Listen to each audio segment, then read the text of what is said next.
Un cordial saludo a todos los oyentes de Radio María. Un día más, con la gracia del Señor, nos disponemos a realizar este programa radiofónico llamado Sexto Continente, que lunes y viernes, de 8 a 9 de la mañana, una hora menos, en las Islas Canarias, realizamos aquí en directo en Radio María España. Sí, ya sé que los últimos programas hemos faltado a esta cita en directo y que en esta hora se han puesto distintas charlas y conferencias, cubriéndonos la espalda de esa presencia que hemos tenido en el Congreso Eucarístico Internacional en Quito, en Ecuador. Y quiero arrancar el programa de hoy enviando un saludo a toda la gran familia de Radio María en Ecuador, con los que he tenido oportunidad de estar y participar también en sus programas, y dando gracias a Dios porque me haya permitido también participar y ser testigo de ese evento de gracia que supone un Congreso Eucarístico Internacional. Me vengo con muchas cosas en el corazón. Cuando vine puse un mensaje en redes sociales recordando ese pasaje, ¿no?, de María. María guardaba estas cosas y las meditaba en su corazón, porque claro, cuando uno está en un evento así, son tantas cosas las que escucha, ve, que necesita tiempo de hacer lo suyo, de que repose, de que empape, de que penetre, ¿no? Y así he venido, obviamente, ¿no?, pues de ese Congreso Eucarístico Internacional. Pero os quiero compartir entre todas las cosas quizás la que más me ha calado, que es la historia de Ecuador, de este país elegido por el Señor, quizás también por ser emblemático de estar en ese centro, en ese Ecuador del planeta Tierra. Fue el país elegido para ser el primero en consagrarse hace 150 años al Sagrado Corazón de Jesús. Hace 150 años, pues tuvo esa primera consagración, el primer país del mundo. También además fue el primero en realizar, 10 años después de esa consagración, un Congreso Eucarístico Nacional.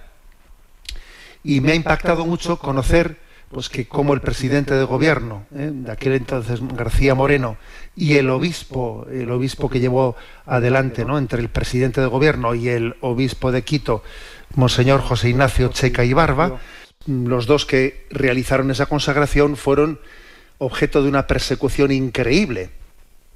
Al poco tiempo, el presidente de gobierno era asesinado a machetazos, y además, al poco tiempo también, el obispo Monseñor José Ignacio Checa y Barba era envenenado. Y una historia increíble porque parecía que la masonería liberal no podía consentir que el país se consagrase al corazón de Jesús. La masonería quiere, ¿no?, por encima de todo, que sean los poderes de este mundo los que reinen en los corazones. Si alguien en su corazón reconoce a Dios como su dueño y Señor, entonces deja de estar sometido a los poderes de este mundo. Y claro, si algo tiene la masonería es esa pretensión de controlar ocultamente, ¿no?, controlar ocultamente las conciencias. Entonces, no solamente fueron asesinados tanto el presidente como el obispo que llevaron adelante esa consagración, sino que es que además la persecución se enseñó hasta el punto de que se intentaron destruir sus cuerpos, ¿no?, que no quedase memoria de ellos, y los cuerpos de García Moreno y de Monseñor José Ignacio Checa y Barba tuvieron que ser escondidos, incluso uno de ellos emparedado en una columna para que nadie encontrase ese cuerpo. Y pasaron años y años en que los cuerpos habían sido ocultados, y hasta casi existió el riesgo de que se perdiese memoria de dónde estaban escondidos, y finalmente fueron recuperados, ¿no? E incluso el cuadro que el presidente de gobierno encargó para esa consagración, un cuadro en el que el corazón de Jesús tiene en su mano la bola de la tierra, y hay un rayo de luz desde el corazón de Cristo que ilumina el Ecuador. Ese cuadro tuvo que ser también exiliado durante 40 años en Chile. O sea, me ha impresionado, ¿no? Pues esa historia de persecución religiosa, porque bueno, aquí en España también la vivimos, pero la vivimos desde el marxismo, ¿no? Y desde el anarquismo. Y curiosamente, pues en Ecuador se vivió desde el liberalismo, ¿no? Desde la masonería liberal también se ha perseguido con saña al catolicismo. Bueno, por lo tanto, me vengo con una historia en mi corazón, con un tesoro en el que soy consciente de la importancia que tiene la consagración al corazón de Jesús. La importancia, la prueba de esta importancia es que fijaros después qué tipo de reacciones hay. Fíjate si tiene importancia consagrarnos al corazón de Jesús, que el demonio se revuelve de una manera increíble, ¿no? Cuando esto acontece. Traigo también en mis manos, lo tengo a ti en este mismo momento, lo tengo en mis manos, ¿no? Pues una reliquia de segundo grado de este obispo, Monseñor José Ignacio Checa y Barba, los descendientes, ¿no? Los sobrinos bisnietos de este obispo me visitaron allí en el Congreso Eucarístico Internacional y me dieron una reliquia de la esclavina, de esa parte de la sotana de este santo obispo, la que vestía en el momento en el que fue martirizado, en el que fue envenenado, el 30 de marzo de 1877. Lo voy a guardar en mi capilla, y esta reliquia que beso en este momento, pues también es un signo, ¿no? En el que le pido al Señor que tengamos el corazón de Jesús en el centro de nuestras vidas. Hemos tenido testigos que nos han precedido, que nos han abierto el camino para entender que lo principal en nuestra vida es que nuestro corazón sea de Dios.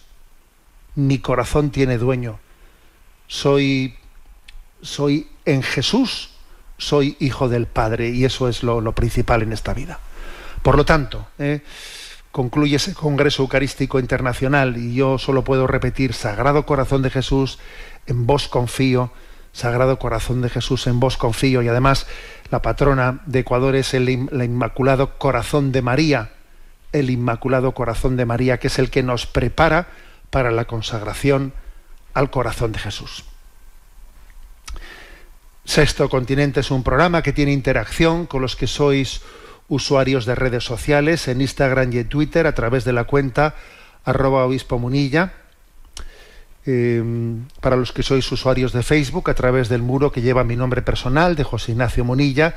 Los programas anteriores están a vuestra disposición tanto en el podcast de Radio María como en las plataformas de Spotify, de iVoox, también en el canal de YouTube de En Ti Confío. Ahí también encontráis los programas de Sexto Continente, como también en la página web multimedia www.enticonfio.org. También allí hay acceso directo a los programas de Radio María, incluso también a la emisión en directo, en streaming de este programa por vídeo en el momento presente. Bueno, pues vamos adelante después de este saludo, que no podía ser de otra manera, habiendo retornado del Congreso Eucarístico Internacional. Comento algunos temas de actualidad, ¿no? Voy a hablar de un tema más de la vida política española. En primer lugar, brevemente, de ese plan de regeneración democrática, que así se ha presentado con ese nombre, y luego también del pronunciamiento que la Santa Sede ha hecho sobre las apariciones de María, o sobre el culto a María como Reina de la Paz en Medjugorje. Bueno, el viernes pasado, ¿no? El viernes pasado se hacía público el plan de regeneración democrática, que así, ya había sido previamente anunciado. El presidente de gobierno español, cuando aconteció que su mujer fue encausada bajo la acusación de determinados delitos y está siendo investigada, pues todos sabemos que él entonces tomó 5 días de reflexión, de interrumpir su labor como presidente de gobierno para decidir si continuaba, si no continuaba. Bueno, y entonces después, cuando volvió 5 días después a pronunciarse diciendo que continuaba como presidente de gobierno, pero sí que anunció un plan de regeneración, que ahora se le llamó regeneración democrática, en el que de alguna manera se apretaban las tuercas sobre los medios de comunicación, especialmente críticos, ¿no?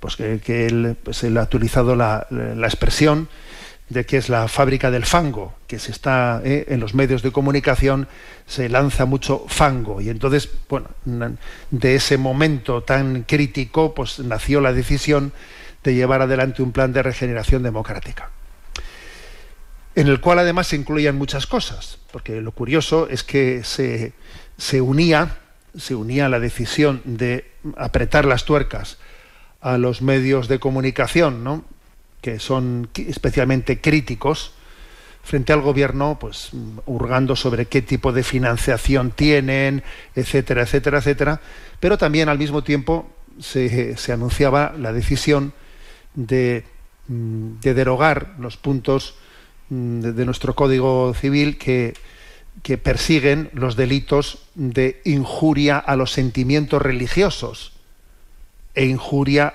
a la monarquía. Entonces, bueno, pues yo hice un comentario en redes sociales que fue con un poco de sorna, en el que dije, hombre, se facilita el camino a quienes ofendan los sentimientos religiosos e injurian a la monarquía, dejan de ser delito, se anuncia que por lo tanto se pone en marcha esa reforma para que el Código Penal pues no se pueda definir como delito la injuria, ¿no?, a los sentimientos religiosos, ni tampoco la injuria a la monarquía, pues quemar, por ejemplo, un cuadro del rey o lo que fuera, ¿no? Y al mismo tiempo que se anuncia eso, se anuncian iniciativas frente a aquellos que critican al gobierno. Entonces, hombre, yo hice el comentario jocoso de decir, no tengo más preguntas, señoría. O sea, me parece sorprendente que al mismo tiempo que se liberaliza la ofensa a los sentimientos religiosos y la ofensa a la monarquía, sin embargo, se aprieten las tuercas sobre las críticas que se puedan verter contra el gobierno. Es una doble vara de medir increíble, ¿no? Finalmente, bueno, eso que se anunciaba entonces en aquella comparecencia pública del presidente se ha materializado pues en Consejo de Ministros, aunque es cierto que esto tiene que ser aprobado en el Parlamento, y esa aprobación en el Parlamento pues está complicada, es harto difícil, ¿no? Pero bueno, ahora estamos hablando de las intenciones que han nacido del Consejo de Ministros.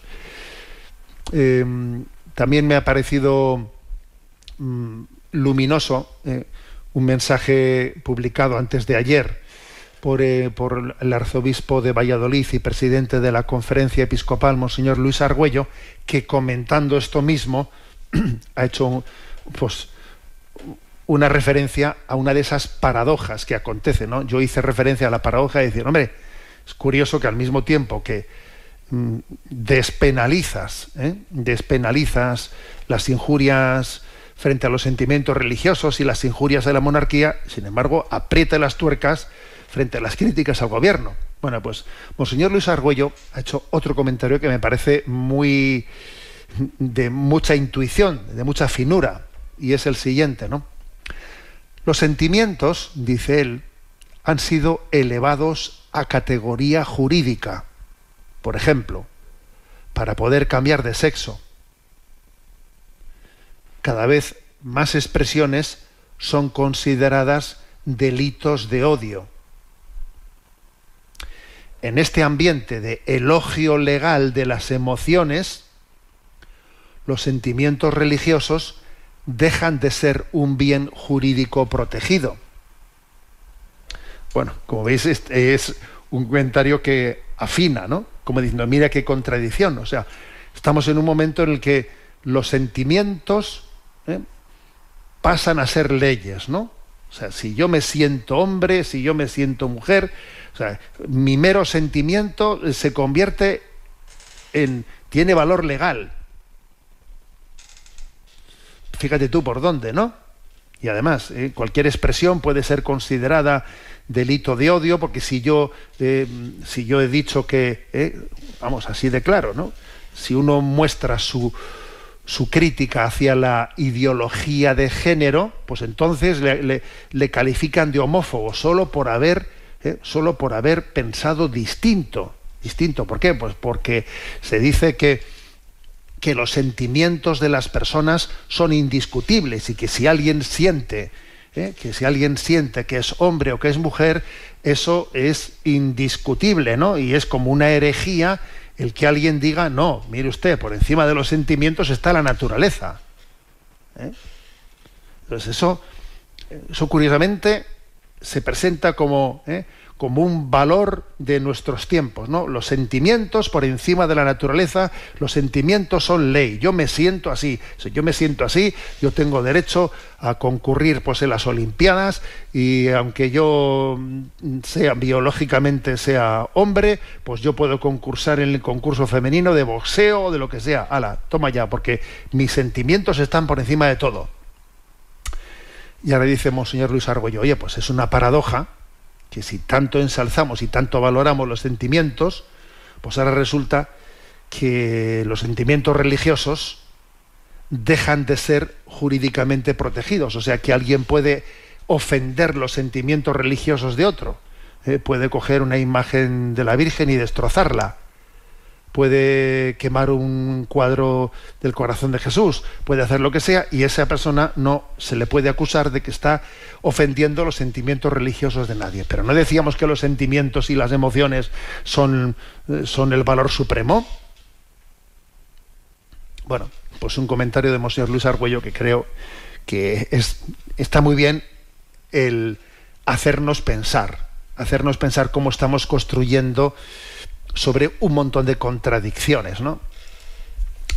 Bueno, y al mismo tiempo yo he añadido esta semana un comentario en redes sociales, que es lo siguiente, porque claro, esto que ocurre aquí en España, esto que se ha habido llamado plan de regeneración democrática, que es apretar las tuercas sobre los medios de comunicación, también esto va unido a lo que acontece pues a nivel internacional, pues lo que es en virtud de que puede haber desinformación, en virtud de que puede haber manipulaciones desde las grandes tecnológicas, puede haber falsas noticias, que si las fake news de tal, ¿no?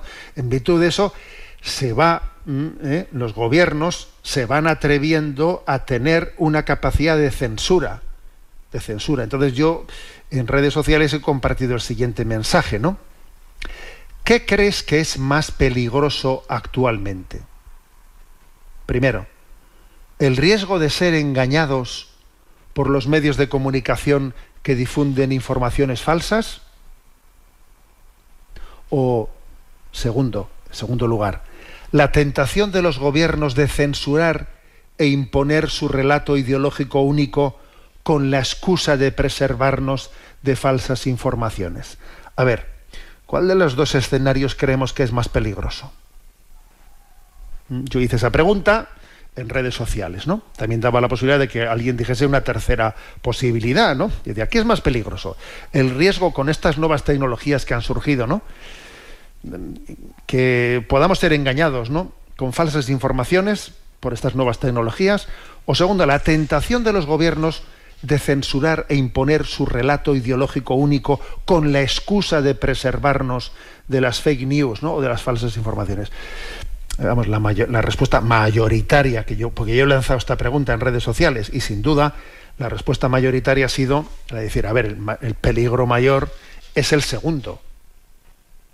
La tentación de los gobiernos de que, con la excusa de que hay falsas informaciones, con esa excusa yo intervengo y censuro al que no piensa como yo e impongo un relato único.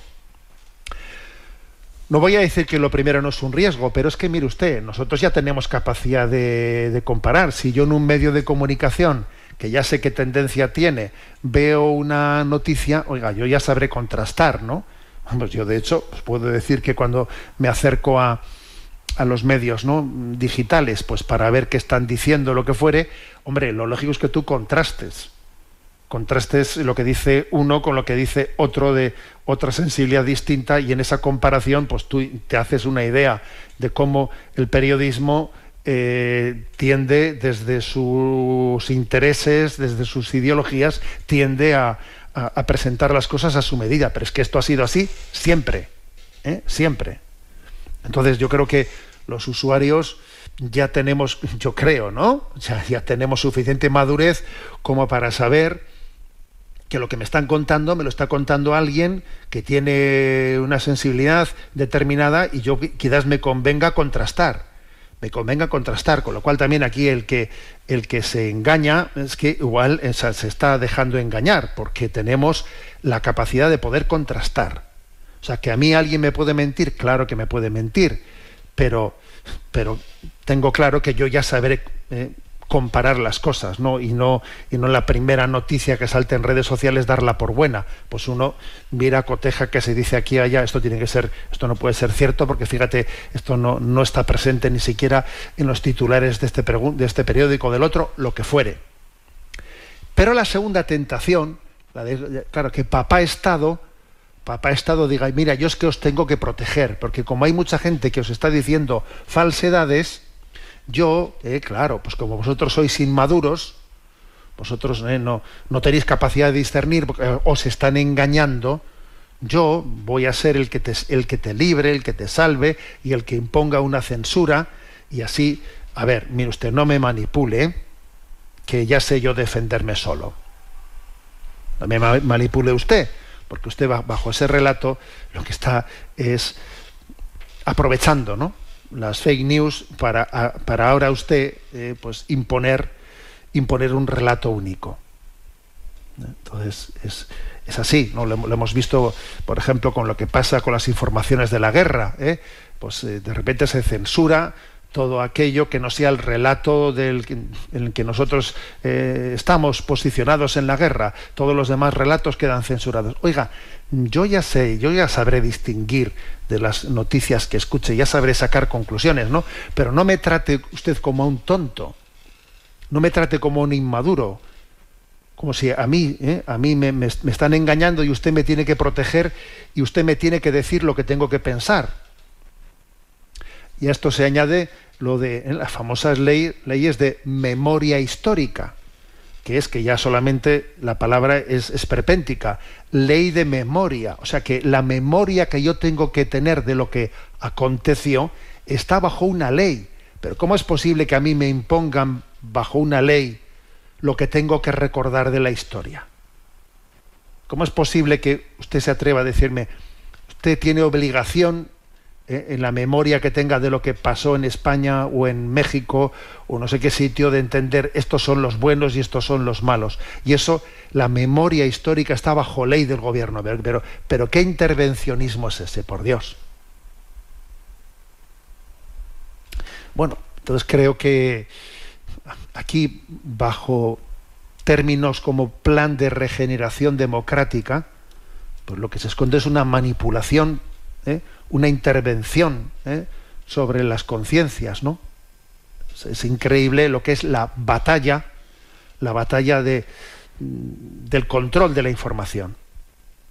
Es increíble, ¿no? Entonces, claro, ahora han venido nuevas tecnologías que hacen, ¿no?, que sea más difícil de controlar, y entonces se ponen nerviosos.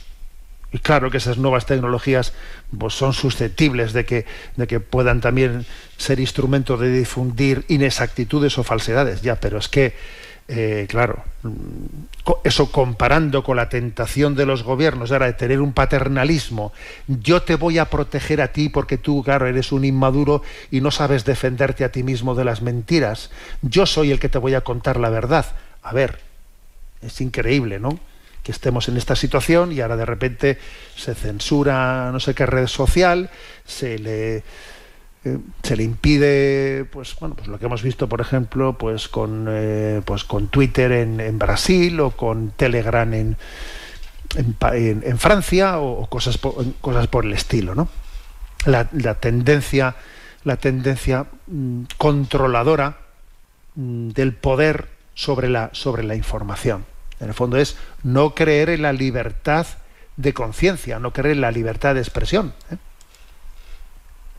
Bueno, pues este es el comentario que yo creo que es propio y adecuado para este momento. Bien, antes de seguir adelante, ¿no?, en nuestro camino, que quiero comentar también la noticia sobre lo acontecido, sobre el discernimiento, sobre las apariciones en Medjugorje, etcétera. Vamos a tener un momento musical. Entre las cosas que he conocido en este Congreso Eucarístico Internacional, también he conocido pues a muchos cantantes que estaban ahí, cantantes católicos que han estado allí presentes, y en concreto pues también he tenido noticia de una artista católica panameña, Marisol Carrasco, la cual tiene aquí una canción que me impacta en su letra, ¿no? Se llama Hacer y Desaparecer.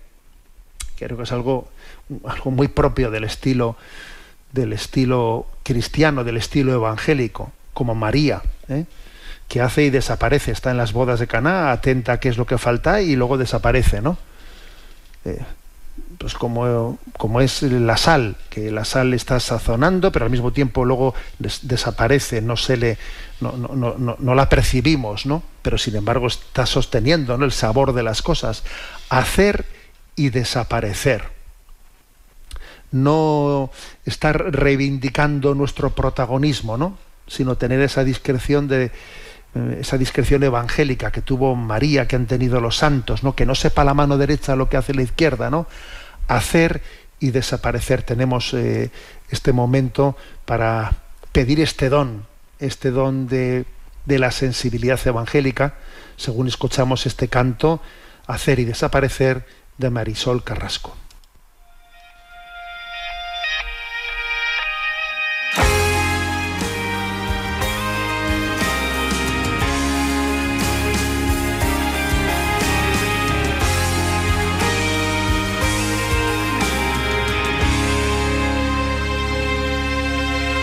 Hacer y desaparecer como la sal que no se ve, oculta como aquella mujer que en el silencio a tu palabra dijo hágase, como el trigo que se deja hundir bajo la tierra, tiene que morir para dar vida. Líbrame del orgullo, de la vanidad, líbrame de la soberbia espiritual, líbrame de todo lo que no deja entrar en mí tu espíritu de santidad. Dame un corazón que no aspire cargos, dame un corazón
sentir.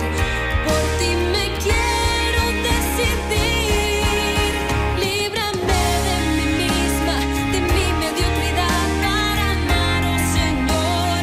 Hoy necesito una verdadera conversión y serte fiel hasta la cruz. Más que yo tú deseas mi santidad, la esperanza que sembraste no morirá.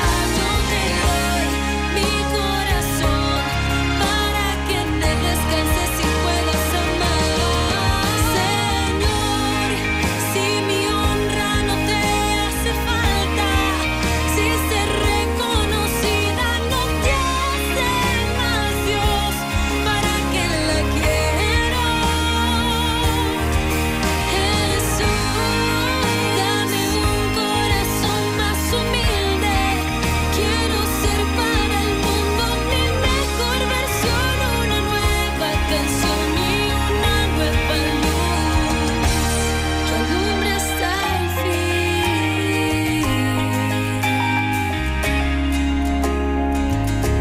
que alumbre hasta el fin.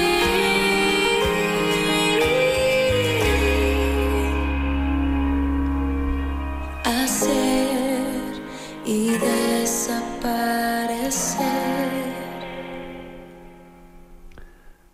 Hacer y desaparecer. Seguimos adelante en esta andadura de este programa de Sexto Continente y vamos a comentar lo que, bueno, pues lo que ayer, antes de ayer, no recuerdo muy bien, pues fue la noticia de esa rueda de prensa que llevó adelante pues el cardenal precepto del dicasterio sobre la doctrina de la fe en Roma, pronunciándose en torno a las apariciones de la Virgen María en Medjugorje, ¿eh? Entonces, bueno, pues los titulares que los distintos medios de comunicación pues han elegido, pues también creo que pueden ser indicadores de un pequeño resumen, ¿no? Pero quizás uno de los que a mí más me ha parecido más correcto es el que Religión y Libertad ha utilizado, y el texto es el siguiente, ¿no? Roma da el visto bueno a la experiencia espiritual de Medjugorje y la Reina de la Paz. Y luego, como subtítulo, el Vaticano no se pronuncia sobre la sobrenaturalidad de sus mensajes o apariciones. Bueno, hay que decir que se ha publicado pues una nota sobre la experiencia espiritual vinculada a Medjugorje, así se titula, La Reina de la Paz, nota sobre la experiencia espiritual vinculada a Medjugorje. Y comienza diciendo lo siguiente: ha llegado el momento de concluir una larga y compleja historia en torno a los fenómenos espirituales de Medjugorje. Se trata de una historia en la cual se sucedieron opiniones divergentes de obispos, teólogos, comisiones y analistas. Pues ha habido, digamos, una historia bastante convulsa, pero bueno, no nos tiene que asustar esto, porque esto de la vida de la Iglesia iba a decir que casi es lo normal. Pues pongo un ejemplo, estoy leyendo ahora yo una vida del Padre Pío, y yo no sé si es la segunda o la tercera que he leído del Padre Pío, soy un enamorado del Padre Pío, y es increíble pues cómo en su historia pues hubo tantas contradicciones, ¿no? Y hubo pues papas como por ejemplo Pío XI, que bueno, porque fueron muy duros, ¿no? Muy duros con el Padre Pío, pues porque tuvieron obviamente personas que les informaron, pues equivocadamente, Pío XI y también Juan XXIII. Juan XXIII también fue muy crítico con el Padre Pío. Fíjate, está canonizado, ¿no? San Juan XXIII. O sea, no hay que asustarse, por lo tanto, de que la historia de la Iglesia pues haya muchas convulsiones, porque al fin y al cabo también los pronunciamientos de los papas suelen estar bastante condicionados por quién le ha dicho qué, quién ha ido y quién le ha contado, ¿no? Entonces, bueno, pues en la historia del Padre Pío te llama la atención, pues que los papas tuvieron, digamos, sensibilidades muy distintas hacia el Padre Pío, y finalmente ha sido canonizado y tú verás, ¿no? Pero esas pruebas forman parte, forman parte de esa batalla espiritual que está aconteciendo en el mundo.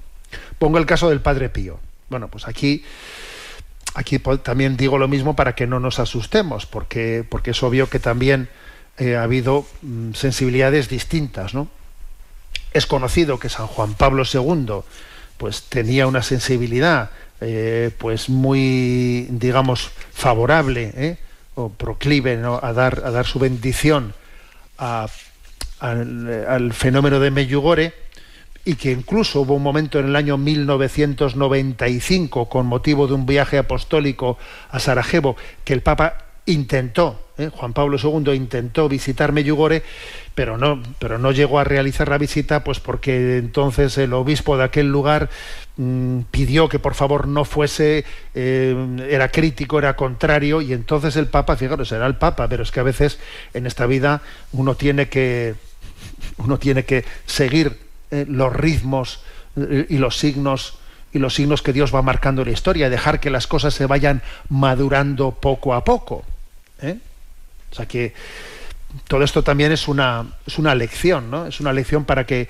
nos demos cuenta de que el Señor es el Señor de la historia, es el Señor de la Iglesia, y lleva adelante pues poco a poco las cosas, y al final lo que Dios quiere sale adelante después de muchas contradicciones y mucho tal. Bueno, finalmente, digo, porque es que es verdad que ha sido muy convulso el tema de Medjugorje. Los obispos del lugar y los obispos yugoslavos fueron muy contrarios al principio, ¿no?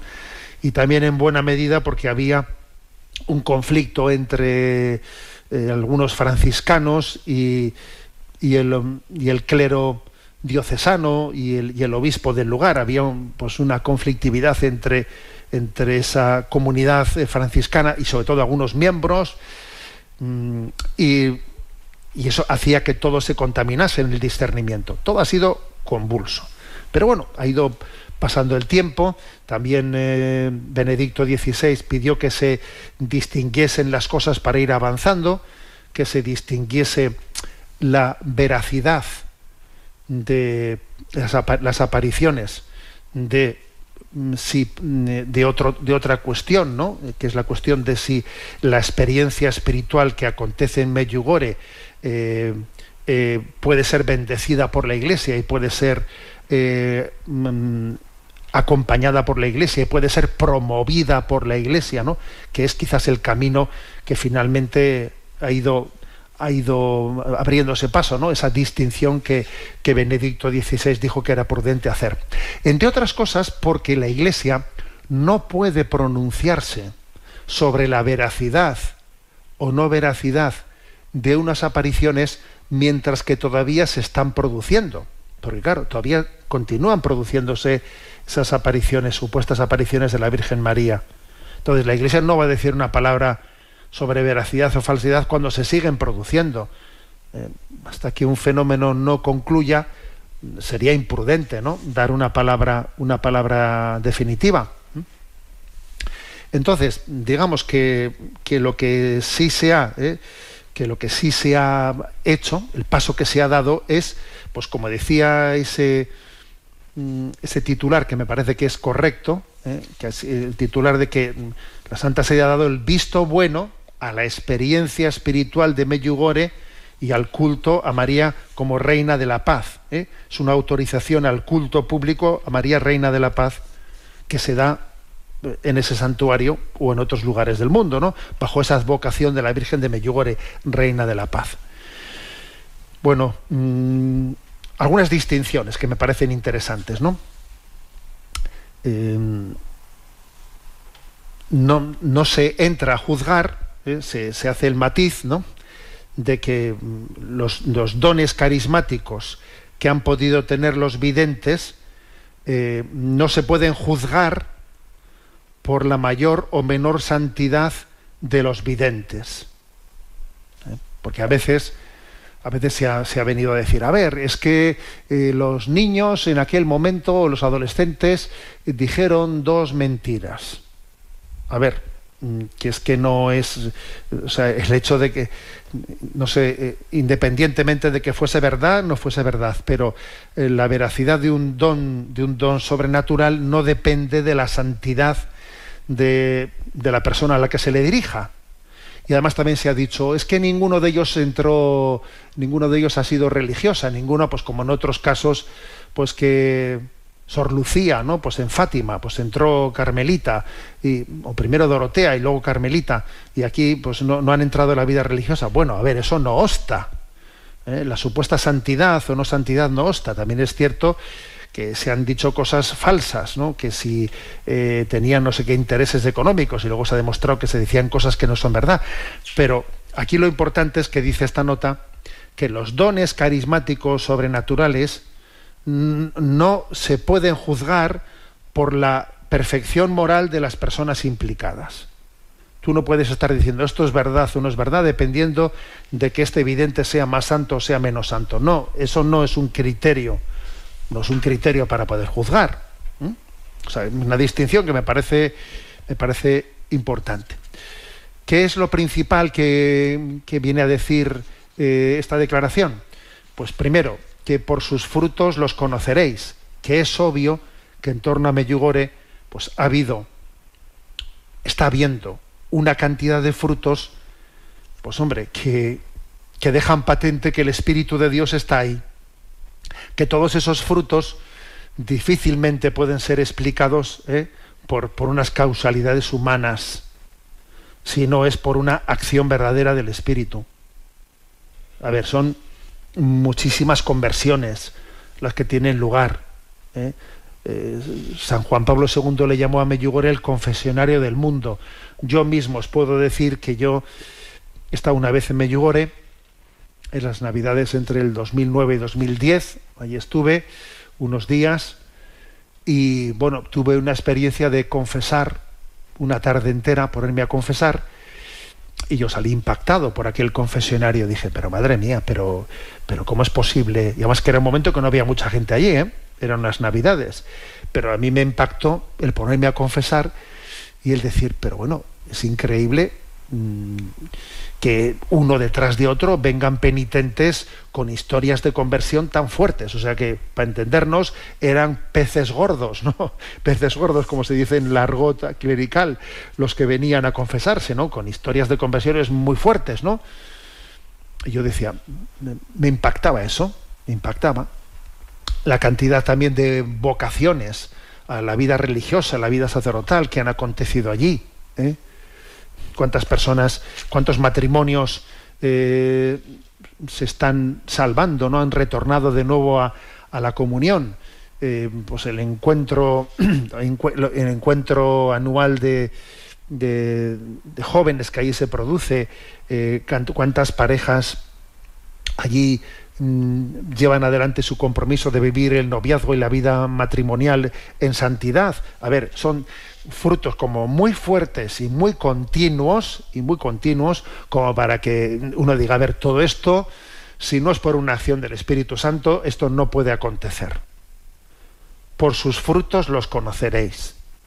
Este es, digamos, una primera afirmación que se hace ahí, ¿no? Y se hace todo un relato de los frutos. Es un santuario en el que ha ido creciendo y creciendo y creciendo el número de visitas, de peregrinaciones, y entonces la Iglesia ha dicho, a ver, un momento, aquí hay un nivel de frutos que no se puede explicar sin una intervención, sin un don del Espíritu muy claro a este santuario, al culto a nuestra Madre bajo esa advocación, ¿no?, de la Reina de la Paz. Bueno, pues digámoslo como punto de partida, eso es lo principal. Luego, este documento entra en el aspecto de los mensajes. Claro, son muchísimos mensajes, miles de mensajes, porque estamos hablando de 30 años, de 30 años con mensajes diarios, y claro, estamos hablando de miles de mensajes. Entonces, a la hora de examinarlos, pues la Iglesia creo que ha hecho un discernimiento que me parece prudente, ¿no? Para empezar, dice lo siguiente: estos mensajes no son un dictado. La persona escucha y se esfuerza por recordarlo y expresarlo. O sea, es decir, no podemos interpretar como que la Virgen al dictado ha dicho eso. Lo primero que dice este documento de la Iglesia es que la Iglesia no se compromete con que esos mensajes están dichos por la Virgen. Uno tiene derecho a creerlo, sí, tiene derecho a creerlo. Si alguien dijese, yo no creo que sea la Virgen María la que haya dado esos mensajes, no se le puede calificar de herejía. O sea, hay libertad en creerlo o no creerlo. Lo que sí que dice la Iglesia en este documento es que esos mensajes son sustancialmente correctos, que nil ostat, que no obsta nada en ellos contrario a la fe católica, ¿eh?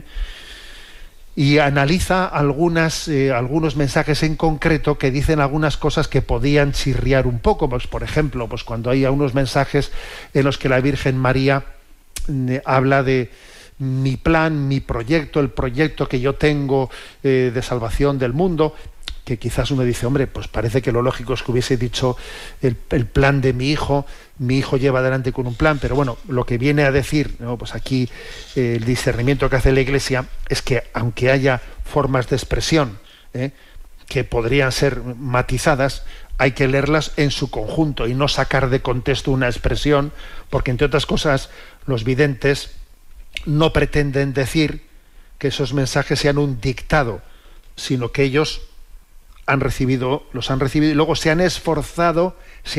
se han esforzado en recordarlos y en expresarlos. Entonces, claro, cuando uno hace un esfuerzo de intentar recordar y expresar lo que dentro de sí él percibe como que la Virgen María le ha dicho, pues obviamente puede haber en la expresión matices de falta de precisión, ¿eh?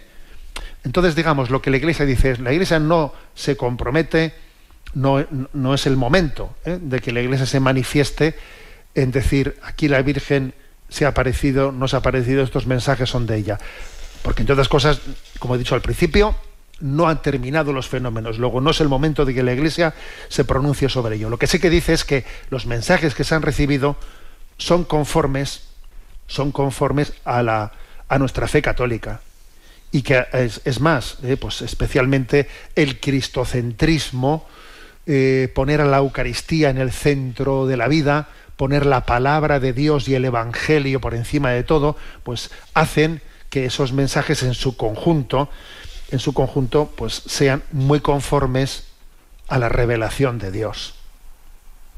Eso es, digamos, lo que se subraya especialmente, ¿no? en ese discernimiento que hace la Iglesia. Entonces, ¿no? Se dice, a ver, conclusiones. Dice la última página de conclusiones. A través del nil ostat, aquí se da como un nil ostat, nada osta contrario a la fe, ¿no? A través del nil ostat sobre un acontecimiento espiritual, los fieles pueden dar su asentimiento de forma prudente. Es decir, la Iglesia aprueba a que alguien diga, tú puedes dar un asentimiento a que esos mensajes son de la Virgen. Ahora, eso sí, hazlo de manera prudente. O sea, es decir, ¿qué significa hacerlo de manera prudente? Oye, pues saber que obviamente tu fe no se apoya en esos mensajes, tu fe se apoya en la Sagrada Escritura, tu fe se apoya en la revelación. Tiene que haber siempre una distinción entre lo que es la revelación pública y revelaciones privadas. No puedes poner al mismo nivel unas revelaciones privadas que unas revelaciones públicas. O sea, la Iglesia da la autorización a que pueda haber un asentimiento, pero dice, hazlo de manera prudente.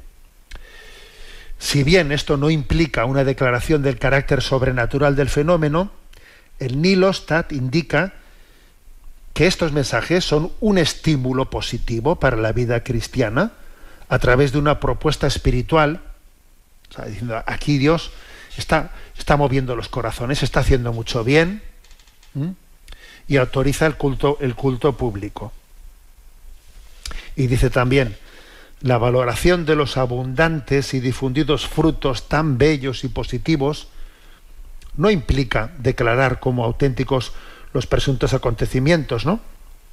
Sino, de alguna manera, es subrayar que en Medjugorje es el Espíritu Santo el que está actuando, ¿no?, en la fe de los fieles. y que por lo tanto la Iglesia entiende el gran valor pastoral de esta propuesta espiritual.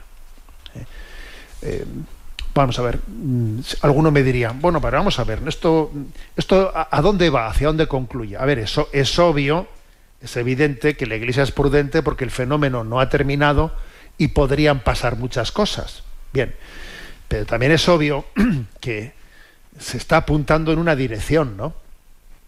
Se está apuntando en una dirección, o sea, no penséis que cuando se aprobó las apariciones de la Virgen en Lourdes o en Fátima, etcétera, no penséis que la aprobación fue así directamente, tal y como ahora mismo pues ya un fiel ya la percibe, sino que hubo pasos intermedios, pues hasta que finalmente la aprobación de la sobrenaturalidad de la aparición de la Virgen en Fátima, en Lourdes, se llegó a aprobar, ¿no? Hubo pasos intermedios, y aquí también obviamente pues estamos siendo testigos de unos pasos intermedios que apuntan en una dirección. Creo que es la manera de entenderlo, ¿eh? Así, a quienes les pueda parecer pues que esto es nadar y guardarse la ropa, a ver, es que la Iglesia, repito, la Iglesia nunca se había visto ante un fenómeno tan prolongado en el tiempo. Eso no había acontecido nunca. Incluso fijaros que el Papa Francisco hace 7 años en una rueda de prensa que hizo en el avión, pues retornando de Fátima, hizo allí unas declaraciones que pues parecía que él fuese crítico, porque decía que él no se imaginaba a la Virgen pues como mandando mensajes diariamente a la misma hora, etcétera, etcétera, ¿no? Parece que sugería, y fijaros como a pesar de haber dicho eso en esa rueda de prensa, ¿no? Hace 7 años, pues ahora sin embargo se le da un nilostat, pues a los fieles que sienten que tienen que dar un asentimiento prudente, pero asentimiento, o sea, que los fieles tienen derecho, ¿no?, a hacer ese asentimiento a que la Virgen María está interviniendo, ¿no?, a través de Medjugorje, y sobre todo la Iglesia dice lo que es indudable es que el Espíritu Santo está actuando, porque no es posible, ¿no?, que haya tantas conversiones en medio de la crisis tan gorda que está aconteciendo en la Iglesia Católica. ¡Qué menuda crisis!, ¿no?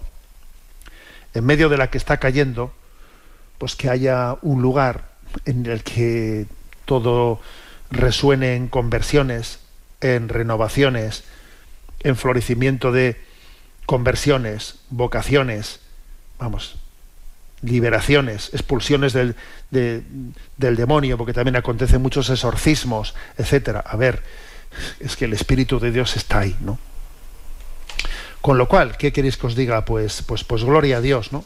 Gloria a Dios por esta declaración, y voy a concluir leyendo el último párrafo, en el que se dirige también una oración a la Reina de la Paz.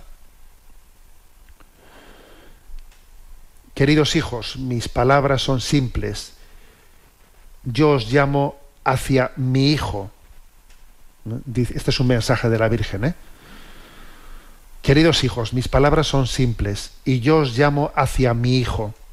Solo Él puede convertir la desesperación y el dolor en paz y serenidad. Solo Él puede dar esperanza en los dolores más profundos. Mi Hijo es la vida del mundo. Cuanto más lo conocéis, más os acercáis a Él, y más lo amaréis, porque mi Hijo es el amor. El amor lo cambia todo. Hace maravilloso incluso lo que sin amor os parece insignificante. Este es un mensaje, un supuesto mensaje del 2 de septiembre del 2018. Reina de la Paz, ora para que aquellos que acogen libremente la propuesta espiritual de Medjugorje puedan vivir siempre más unidos a Jesucristo y encontrar en Él la verdadera paz del corazón. A ti te confiamos este mundo nuestro, que sucumbe a una tercera guerra mundial a pedazos. Reina de la Paz, escucha la súplica que sube del corazón de los niños, de los jóvenes, de los pobres y de toda mujer y todo hombre de buena voluntad. Gracias, Madre nuestra, mirándote a ti, que estás libre de pecado, podemos seguir creyendo y esperando que sobre el odio venza el amor, que la verdad prevalezca sobre la mentira, que sobre la ofensa prevalezca el perdón, que sobre la guerra prevalezca la paz. Que así sea. Esta es la oración última con la que concluye esta declaración que ha hecho la Iglesia, ¿no? sobre esa experiencia de Dios que acontece en Medjugorje y que la Iglesia quiere bendecir, bendice, le da el Nilostat, la acompaña y la propone ante el mundo como un camino en el que el Espíritu Santo está actuando. Gloria a Dios por ello. Sabéis que en esta casa, en Radio María en España, siempre se ha sido prudente con respecto a las revelaciones privadas. Creo que ha sido una marca de la casa de Radio María en España, pues para distinguir, para discernir. Creo que ha sido modélico pues la apuesta de Radio María de decir, vayamos acompasados con el magisterio de la Iglesia en su discernimiento. Aquí ahora se da un paso más, obviamente, pues si la Iglesia da ese paso más, también nosotros, ¿no?